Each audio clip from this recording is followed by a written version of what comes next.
नमस्कार दोस्तों, स्वागत है आपका हमारे चैनल फिल्मी वाणी पर। दोस्तों, पिछले दिनों हमने एक सीरीज स्टार्ट करी थी जिसका नाम था वाई क्लासिक फील्ड, जहां पर हम बेसिकली बात करते हैं कि आखिर ये फिल्म बॉक्स ऑफिस पर क्यों फेल हुई थी। दोस्तों, इस सीरीज के एपिसोड नंबर 1 में हमने महेश बाबू की मूवी कलेजा की बात करी थी। आज उसी सीरीज को आगे बढ़ाते हुए वाई क्लासिक फील्ड के एपिसोड नंबर 2 में हम बात करेंगे महेश बाबू की एक और कल्ट क्लासिक फिल्म जिसका नाम है एक नैनोकोडाइन, जिसे आप हिंदी में एक का दम के नाम से जानते होंगे। जानेंगे कि आखिर ये फिल्म बॉक्स ऑफिस पर क्यों फेल हुई थी और क्यों ओवर द पीरियड इस फिल्म को एक कल्ट स्टेटस मिल चुका है। मगर उससे पहले हमारी आपसे रिक्वेस्ट है कि आप इस चैनल को सब्सक्राइब करें और वीडियो को अंत तक बने रहें। महेश बाबू स्टारर एक नैनोकोडाइन ऐसी फिल्म है जो बॉक्स ऑफिस पर तो नहीं चली, लेकिन टीवी, सैटेलाइट और ओटीटी पर लोगों ने इस फिल्म को समझा और इतना ज्यादा पसंद किया कि आज की तारीख में इस फिल्म को एक कल्ट स्टेटस मिल चुका है। हालांकि फिल्म के बॉक्स ऑफिस पर न चलने की वजह से सुपरस्टार महेश बाबू ने इस फिल्म के बाद से एक्सपेरिमेंटल फिल्मों में एकदम से काम करना ही बंद कर दिया। इवन हमने तो इसी टॉपिक पर एक वीडियो भी बनाया था जहां पर हमने महेश बाबू की आउट एंड आउट एक्सपेरिमेंटल फिल्मों की बात करी थी। आप चाहे तो इस वीडियो को देख सकते हैं, जिसकी लिंक आपको फिलहाल इस समय ऊपर आई बटन पर दी गई है।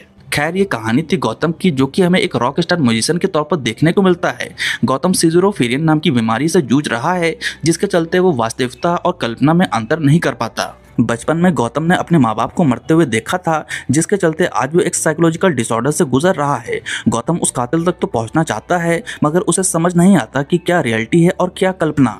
यहीं पर गौतम अपनी गर्लफ्रेंड और एक जर्नलिस्ट के सहारे अपने माँ बाप के कातिल तक पहुंचना चाहता है और उनकी आइडेंटिटी का पता लगाना चाहता है।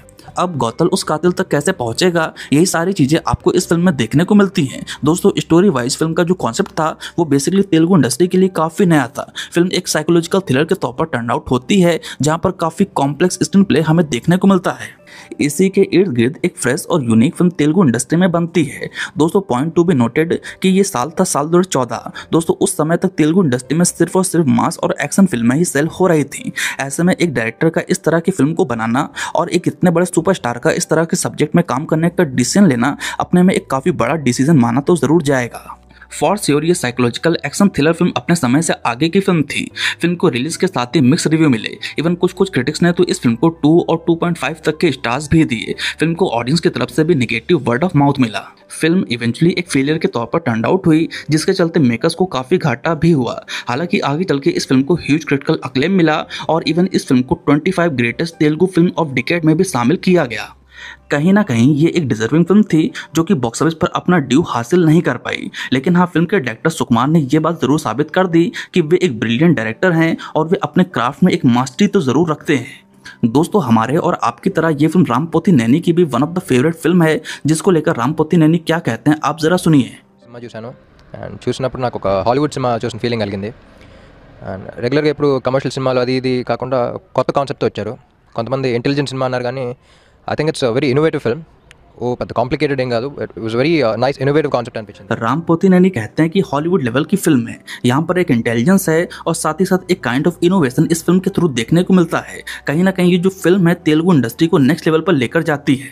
कहीं ना कहीं इस बात से हम सभी एग्री करते हैं। दोस्तों, आज से तकरीबन एक दशक पहले फिल्म का ट्रेलर रिलीज हुआ था, लेकिन आज भी अगर इस फिल्म के ट्रेलर को आप देखोगे तो आप पक्के तौर पर कह सकते हो कि हाँ, ये जो ट्रेलर है ये कहीं ना कहीं हॉलीवुड की बाउंड्रीज को टच करने का प्रयास कर रहा है। फिल्म काफी स्टाइलिश मालूम पड़ती है, लोकेशन काफी ग्रैंड है। फिल्म को बहुत ही स्टाइलिश मैनर में हमारे सामने प्रेजेंट किया गया था।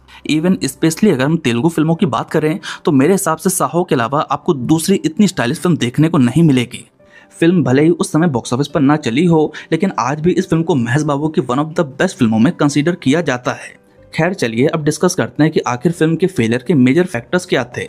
देखिए, हर डायरेक्टर अपनी फिल्म के ट्रेलर को इस तरह से काटता है कि फिल्म की कहानी का आइडिया दर्शकों को बिल्कुल भी लगने ना पाए, लेकिन कभी कभी यही चीज फिल्म के अपोजिट में भी काम करने लगती है, जो कि एक्चुअली इस फिल्म के साथ हुआ।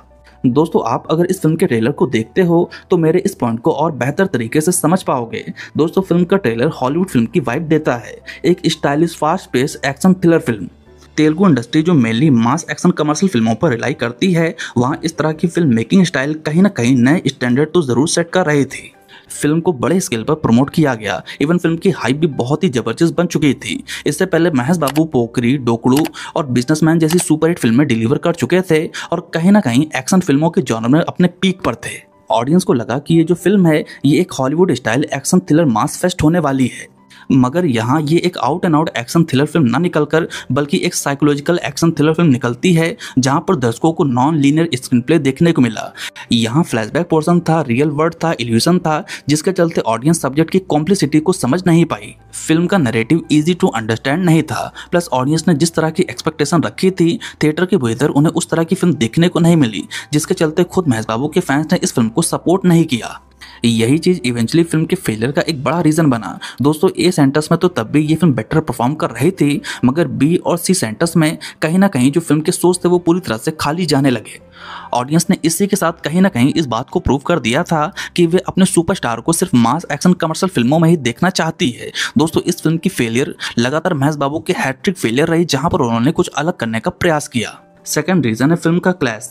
दोस्तों महेश बाबू की इस यूनिक साइकोलॉजिकल थ्रिलर फिल्म का क्लैश होता है एक out and out mass commercial film से।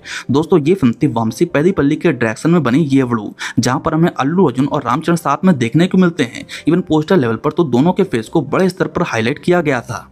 ऑल्दो महेश बाबू की मूवी 2 दिन पहले रिलीज हुई थी, लेकिन तब तक इस फिल्म की negative word of mouth generate हो चुका था। 2 दिन बाद जब येवड़ू फिल्म रिलीज होती है तो कहीं ना कहीं मास ऑडियंस जो थी वो 2 हीरो वाली फिल्म को देखने में अपना इंटरेस्ट ज्यादा दिखाने लगी, जिसके चलते महेश बाबू की फिल्म के जो शोज थे वो और भी ज्यादा खाली जाने लगे। इवेंचुअली येवड़ू तो साल 2014 की सेकंड हाईएस्ट ग्रॉसर फिल्म बन जाती है, लेकिन महेश बाबू स्टारर एक नन्नक्कू डायन एक फेलियर के तौर पर टर्न आउट हुई। थर्ड रीजन है रॉन्ग रिलीज डेट। दोस्तों महेश बाबू स्टारर एक नन्नक्कू डायन एक कॉम्प्लेक्स और डार्क थीम पर बनी फिल्म थी, जिसके लिए फिल्म के मेकर्स ने एक फेस्टिव डेट लॉक करी। ये फिल्म रिलीज हुई थी संक्रांति साल 2014 पर, जो कि कहीं ना कहीं ऑडियंस के मूड से मैच नहीं कर पा रही थी। देखिए फेस्टिवल में ऑडियंस थिएटर के अंदर फिल्म को एंजॉय करने जाती है तालियां सीटियां बजाने, ना कि एक कॉम्प्लेक्स फिल्म को देखने, जिसके चलते कहीं ना कहीं इस चीज का प्रभाव तो इस फिल्म पर जरूर पड़ा। इसके अलावा फिल्म में कुछ मेजर फ्लॉज भी थे जो आज भी इस फिल्म में नोटिस किए जा सकते हैं। जैसे कि इनिशियली जब इस फिल्म को रिलीज किया गया था तब इस फिल्म का रन टाइम था 177 मिनट, यानी कि तकरीबन 3 घंटे। इंटरवल को मिलाते तो तकरीबन 3.25 घंटे आपको थिएटर के अंदर बिताना पड़ रहा था। कहीं ना कहीं फिल्म की थीम जो थी वो कॉम्प्लेक्स थी, ऑडियंस उसे रिलेट नहीं कर पा रही थी और पूरे 3 घंटे के आसपास ऑडियंस जो थी वो कहीं ना कहीं बोर जरूर हो रही थी। जब इस चीज को लेकर मेजर क्रिटिसिज्म मिला तो मेकर्स ने फिल्म के 20 मिनट को काटे जरूर, लेकिन तब तक डैमेज डन हो चुका था। इसके अलावा फिल्म के गाने भी फिल्म की थीम से मैच नहीं कर रहे थे। बहरहाल एक अटल सत्य ये भी है कि अगर ये फिल्म बॉक्स ऑफिस पर चल जाती तो इन सब चीज़ों पर कोई भी डिस्कशन नहीं करता, शायद मैं भी नहीं। फॉर श्योर एजिंग के बाद आज ये फिल्म सभी को पसंद है। मैंने तो इस फिल्म के हिंदी डब वर्जन को स्टार गोल्ड पर देखा था और तब मुझे ये फिल्म काफ़ी ज़्यादा पसंद आई थी। इवन सुकुमार का जो डायरेक्शन है, उनका जो विजन है और जिस तरह से इस कहानी के अराउंड उन्होंने अपनी वर्ल्ड बिल्डिंग करी है वो सीरियसली कमाल का है। कहीं ना कहीं सुकुमार अपना पोटेंशियल साल 2014 में यानी कि बाहुबली के रिलीज होने के पहले ही शोकेस कर चुके थे। बहरहाल ये रहा आज का हमारा स्पेशल वीडियो। आपको एक नन्नक्कू डायन कैसी लगती है आप अपनी राय नीचे कमेंट सेक्शन में जरूर दें। साथ ही साथ नेक्स्ट आप ऐसा ही सेम वीडियो किस मूवी के ऊपर देखना चाहते हैं ये भी नीचे कमेंट सेक्शन में जरूर बताएं। दोस्तों अगर आपको हमारा ये वीडियो पसंद आया हो तो प्लीज लाइक करें, कमेंट करें और चैनल को सब्सक्राइब करें। आपका बहुत बहुत धन्यवाद।